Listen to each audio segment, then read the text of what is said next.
On to question 64. We have a lamp, a 10-volt battery, some wire. The temperature of the nichrome decreases, the brightness of the lamp. So as the temperature decreases, and this is not on the reference table, you're not going to see this. Less temperature means less resistance. So if you get less resistance, then you're going to get current flowing more easily. So you're going to get more current. More current is going to give you more power. So the brightness of the lamp will increase. You'll see here, power equals I squared R. P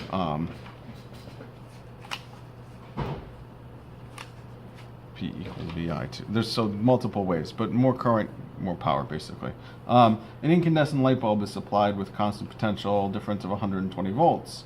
As the filaments heat up, its resistance. So hotter, and again, kind of anti-intuitive sometimes, the hotter it is, the more the resistance. So you get more resistance, and more resistance means less current flows, because you have a constant potential. So if you look at this, R equals V over I, so I is equal to V over R. So as resistance gets higher, current goes down. As resistance gets lower, current goes up. So more resistance, and resistance increases, and the current will decrease. Answer A. Okay, if the diameter of a wire were decreased, you mean originally it's that, now you're making it thinner, the electrical resistance would. Well, we see that diameter is not on the reference table, but we see resistance is equal to rho L over A. And A depends on the diameter. A is technically pi r squared. So if the diameter goes down, you end up getting a smaller area and thus a bigger resistance. So smaller number on the bottom gets you a bigger number on the top. You're cramming all that current into a much smaller place, so it's not going to be able to flow as quickly. So the resistance increases B. What is the resistance? 20 degrees. So if you do 20 degrees, it's a good sign you need to look at the resistivities on this table of a 1.5 meter, blah, blah, blah, blah, blah. Okay.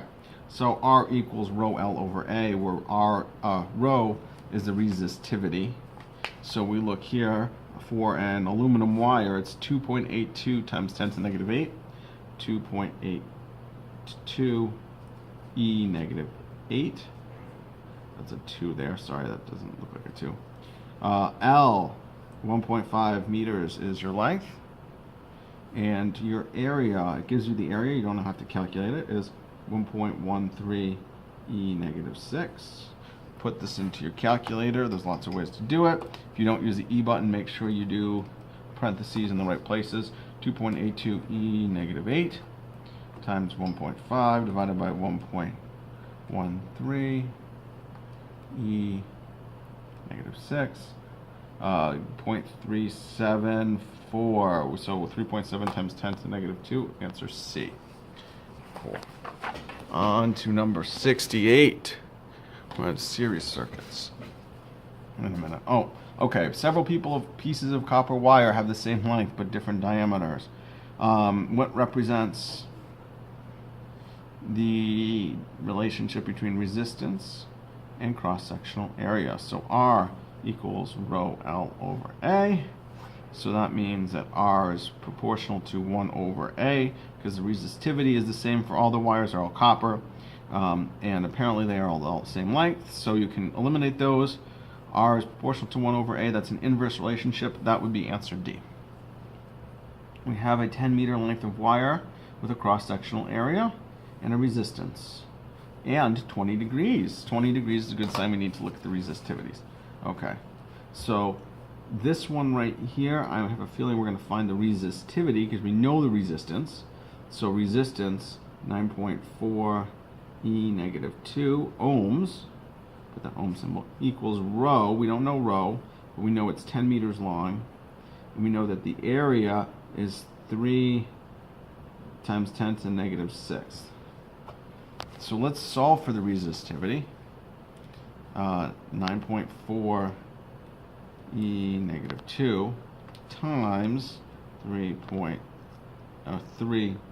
E negative 6 equals, and we're going to divide that by 10. So 2.8 to the 2.8 times 10 to negative 8. So rho is equal to 2.8 E negative 8. Now let's look on here and we see aluminum, 2.8 times 10 to negative 8. So this has got to be answer C, aluminum. 12-meter length of copper wire has a resistance of how long must it be? Okay, so let's think about this. 12 length, we know the resistance, 1.5 ohms equals rho. It's aluminum. So aluminum, and we just found it here, is 2.82 times 10 to the negative 8th. The units for this, by the way, are on the reference table. Ohm meters. Let me put them in. Why not? Ohm meters. Get rid of that. Okay. Rho L is 12 meters over A. How much long must an aluminum wire be with the same cross-sectional area to have the same resistance? So, interesting, we're actually going to set this to be, so we want it equal to another wire. I'm sorry, I made a mistake here. So, a 12-meter length of copper wire has this resistance. So copper wire should be different. Let's rewrite this. Okay. So 1.5 ohms is equal to rho L over A. Copper wire has 1.72 E negative 8. 1. Times 12 meters over cross-sectional area A. Now that, we could solve for A, we could do this in 2 steps. We don't actually need to do this. Now this is going to have an aluminum wire that has the same cross-sectional area, and they want us to know how long it's going to be. So aluminum is 2.82 E negative 8. And that's going to equal that same 1.5 ohms. So if this is equal to the copper wire and this is equal to the aluminum wire, we don't know what the length is, but we can just ignore the 1.5 ohms altogether and be like, hey, this is equal to this.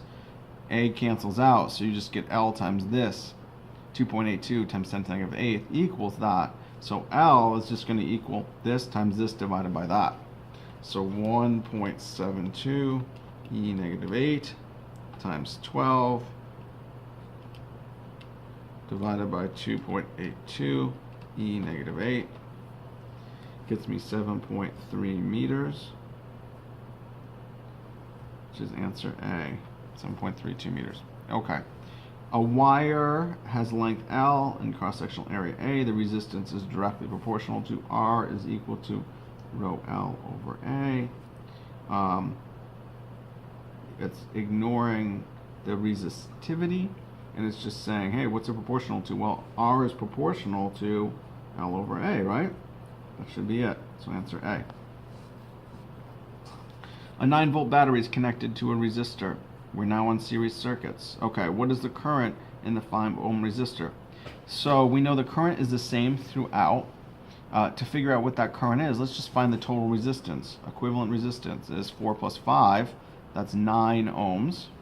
So this 9 volts battery is going to be facing 9 ohms of resistance. So the current through the entire thing, I, is equal to V over R. That's Ohm's law. Written as R equals V over I, but I rewrote it. 9 volts over 9 ohms gets us 1 amp. So 1 amp of current. Now this 1 amp goes through both of them. It's a series circuit, and we see the total current is equal to I1, which is equal to I2. So it should be 1 amp, answer A. Okay, 73. You got 2 resistors connected in series. What's the current through the current through the 10 ohm resistor is 2 amps. What's the current through the 20 ohm resistor? No math needed for this because it's a series circuit, so the current through the first one is the same as the current through the second one. So the first one gets 2 amps, the second one also gets 2 amps. Answer B. Okay, 2 resistors. Compared to the current through the 30 ohm resistor, the current through the 60 ohm resistor is the same. definition. I1 equals I2 equals I3 equals the total current. Okay, here we go. What is the reading of voltmeter 1? So now again, we're in a series circuit. Now we know that V equals V1 plus V2 plus V3. Now there's not a V3, that's okay. So there's some different ways to do it. You can just basically simplify it in your mind and say, hey, well, the current's the same. I is equal to V over R. So the voltage of that divided by the resistance is equal to the voltage of that divided by that resistance. So you could just be V1 over 40 ohms is equal to V2 over 20 ohms, and you end up getting, and V2 is 80 volts. So you end up getting 80 times 2, 80 times 40 divided by 20 is 80 times 2, that should be 160 volts. You can break it down a little bit more if you want. There's different ways to do it. You could find the total resistance, and you could say, hey, its total resistance is 60 ohms, and you could find the current through them. It gets a little bit trickier. That's probably the easiest way to do it. Okay. Because the current is the same. We got 3 resistors, R1, R2, and R3. If this one reads 3 volts and that one reads 4 volts, what is the potential drop across this? Well, they have to add up to 12, so 3 plus 4 plus X is equal to 12. It's a series circuit, so X is equal to 12 minus 3 minus 4, so X should equal 5 volts. 7 plus 5 is equal to 12. Okay. Here we have another circuit. What's the reading of voltmeter V? Well, this is 20... Oh, no, sorry.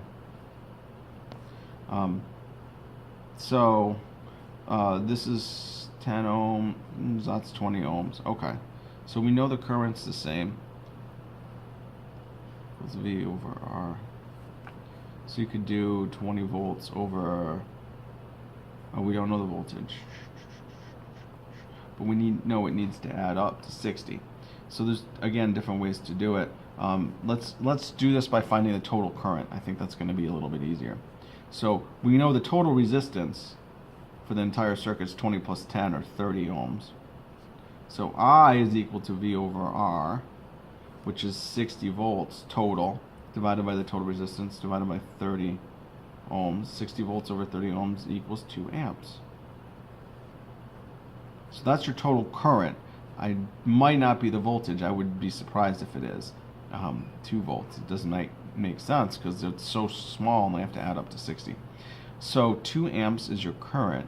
So if we want to find the voltmeter reading, we know 2 amps go through a 20 ohm circuit. So V equals IR, which is going to be 2 amps is your current, and your resistance is 20 ohms. 2 times 20 is equal to 40, and that should be in volts, 40. So that tells you the one with half the resistance has half the voltage, so that one should be 20 volts, this should be 40, they add up to 60. Okay. 100 ohm resistor and an unknown resistor connected in series. Potential differences, blah blah blah. Resistance of the unknown resistor is. So that's 10 volts. You got a 100 ohm resistor, another resistor. I'm going to draw this, I find it's always easier. 100 ohms. This one is some unknown quantity. So if the potential drop across the 100 ohm resistors is 4 volts, that means that this here has got to be, because 4 plus something is equal to 10, that's got to be 6 volts. So let's find the resistance. R equals V over I, which is going to be 6 volts, divided by the current. Now, we need to figure out what the current is. And the current is going to be the same as the current through this one. And the current through that one, I is equal to V over R. So that's 4 volts over 100 ohms, which is 0.04 amps. So 6 volts, R equals V over I, 6 volts over 0.04 amps.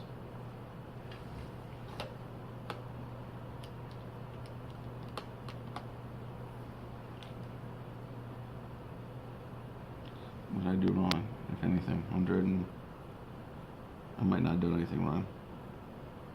R equals 6 volts over 1.04, so R is equal to 140 ohms. 150 ohms. Answer C. Okay. Two resistors, what's the reading of the ammeter? Well, 12 volts, we can find the total equivalent current, total equivalent resistance. 8 plus 8 is 16. So we know the ammeter is going to read I equals V over R. 12 volts over the total resistance, 16 ohms. 12 over 16 is 0.75 amps. And that's the same current through both of those. So the total current of the circuit is the same as those individual currents. Circuit diagram below, what are the correct readings of voltmeters 1 and 2? So in this, we are now into parallel circuits. Parallel circuits, regardless of the path you take, they have the same voltage drop, and that voltage drop should be the same as the total voltage. And if you look at it here, parallel circuits, V equals V1 equals V2 equals V3. So this is total of 6 volts. Doesn't matter which path you take, you still got to drop 6 volts. So V1 equals V2 equals 6 volts. V1 equals 6 volts, V2 equals 6 volts. Answer D is the correct answer. Okay, two lamps are connected. Lamp 1 burns out. The brightness of lamp 2 will, well, interestingly enough, the voltage of lamp 1 and the voltage of lamp 2 are the same, and then they're equal to that. So the nice thing about doing series circuits is that when one of the bulbs burns out, the other one is unaffected. And that's because they have the same voltage drop. So if the voltage doesn't change, even if it burns out, that means the brightness will not change, so it will remain the same.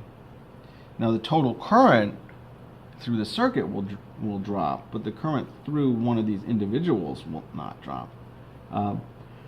One of them, you're making a circuit effectively, so you're not going to have any current running through it. Okay. A circuit, what's the equivalent resistance of the parts of this circuit? So this is now a parallel circuit, so 1 over R equals 1 over R1 plus 1 over R2 plus 1 over 3. So 1 over R equivalent equals 1 over 3 ohms plus 1 over 4 ohms plus 1 over 12 ohms. So let's put these with the common denominator. 1/3 is equal to 4/12 plus 1/4 is equal to 3/12 plus 1/12. So 4 plus 3 plus 1 is 8/12.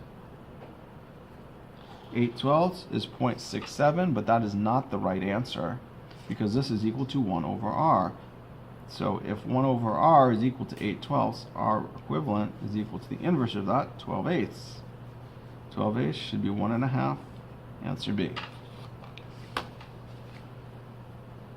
Okay, here we go. You sometimes think that adding an extra resistor is going to increase the resistance of the circuit. That, unfortunately, does not hold true all the time. Or fortunately, really. So, by closing this, by adding another path, we actually lower the resistance because you're giving it a second path to go through. You're giving it another option, even though, well, okay. So, even though you add another resistor, so it's going to, let's go to this. 1 over R equivalent is equal to 1/4 plus 1/12, and I'm sorry I'm leaving out units, which is equal to 3/12 plus 1/12 is 4/12. So that R equivalent is equal to the inverse of that, which is 12/4, which is equal to 3 ohms. Answer C. A physics student is given 3 12-ohm resistors, and you want to create a circuit that has the lowest possible resistance. Well, to do a lowest possible resistance, you're going to add them in parallel. To get the highest resistance, you add them in series. So this will be a parallel circuit. And if you add 3 12-ohm resistors in series, you're going to get 36 ohms, right? But if you add them in parallel, it should not be 36. So it's going to have to be answer D, because the resistance goes down every time you add another resistor in parallel. So you want to prove it. 1 over R is equal to 1/12 plus 1/12 plus 1/12, which is equal to 3/12. So that R is the inverse of that, so 12 thirds, which is equal to 4 ohms. That's answer D, parallel circuit. Okay, two resistors have a total resistance of 6 ohms when they're connected. The resistance of R1 could be, so interestingly enough, we know that if we just have one resistor and we add another resistor, the resistance goes down. So this one is really just testing that concept. Does the resistance go down? Well, if you look at this, 1 ohm, you add another resistor, becomes 6 ohms. Does it go down? No, it goes up. 5, add another one, goes up again to 6. So neither of those are possible. 8, add another resistor, goes down to 6. That is a possible one because it goes down. 4 would have to go up again, so it's not the answer. So the answer's got to be C. It's the only one that has a higher resistance for R1 because the total resistance, or R1 and R2, are both going to have to be bigger than 6 ohms because when you add another resistor, you're actually decreasing the resistance. Okay, Kirchhoff's first law, conservation of current. Into this junction here you have 2 plus 3, so in you have 5, out you have 4 plus 1 plus 2, 4, 5, 6, 7. So in you have 5 amps, out you have 7 amps. Well, conservation tells us that in has to equal out, so you've got to have an extra one in, so A has got to be going this way. It's going to be going in, and it's going to equal the difference between the two. X is equal to 7 minus 5, so 2 amps. So 2 amps heading towards the center. Okay, what's the current of ammeter A1? This one looks pretty tricky. There's lots of parts to it. You could do this with complicated math, but we're going to keep it simple because parallel circuit, you know the total current is going to add up to 10 amps. So whatever goes here plus 4 amps, which is the current through this one, is going to equal 10. So X plus 4 is equal to 10 amps. And again, there's different ways to do it. You could take this, you could calculate the voltage. The voltage here is going to equal the voltage there. You can put the voltage in there and then find A1 and you would be all set. But this works just as well, if not easier. This plus 4 is equal to 10. So X is equal to 10 minus 4 is equal to 6 amps. Answer B. Ammeter is 10 amps. Okay, what's ammeter 2? So those 10 amps split into 3 paths. And the voltage of those is going to be the same. Well, V is equal to IR. So this one right here, current I times 20 ohms is equal to the current there, I times 30 ohms. That's still not getting us what we want to do. There's a couple ways to do that. Let's go back a simplified way though. So how do we get that? Well, first thing what we know is that if we have a certain voltage and you add these two, the total resistance 1 over EQ is equal to 1 over 20 plus 1 over 30, which is equal to 3 over 60 plus 2 over 60, which is equal to 5 over 60.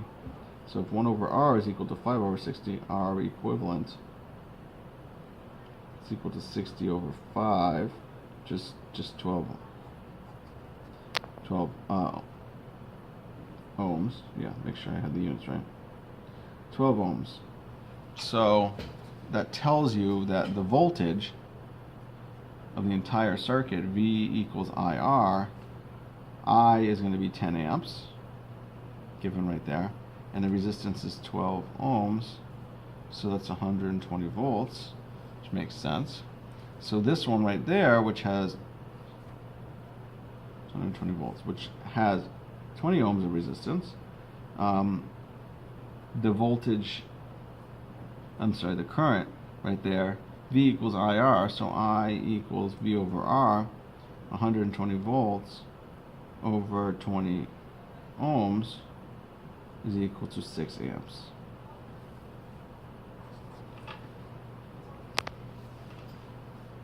another Kirchhoff's law, you got 7 in. You got 2 out plus whatever this excess is. So the excess has got to be going out because 7 has got to equal 20 plus something, right? Can't be 7 plus something equals 20. So x is equal to, I'm sorry, that's 2 out. X is going to equal 5 amps. And that X is going to be outwards, meaning it's going from P to Q. So it's got to equal 5 amps, so it can't be A or B. And it's towards Q. So answer D. Which circuit diagram shows the connection of ammeter A and voltmeter V to measure current and potential difference across a resistor? So that is, an ammeter is in series, voltmeter is parallel. So let's look at it. That voltmeter is not in parallel. This voltmeter is in parallel in the resistor, but the ammeter is not in series. This one, they're both in parallel. That might look like a series circuit, but A and V are in series, but not both being parallel to R. Only V is parallel to R. Well, they're both parallel to R, I guess, but they're not. A is not in series with R. So this one, A is in series with the whole circuit. That's good. V is perpendicular, is parallel to it. So it's going to be answer D. Voltmeter is parallel. A is in series with the rest of the circuit. Okay, let's stop this for now.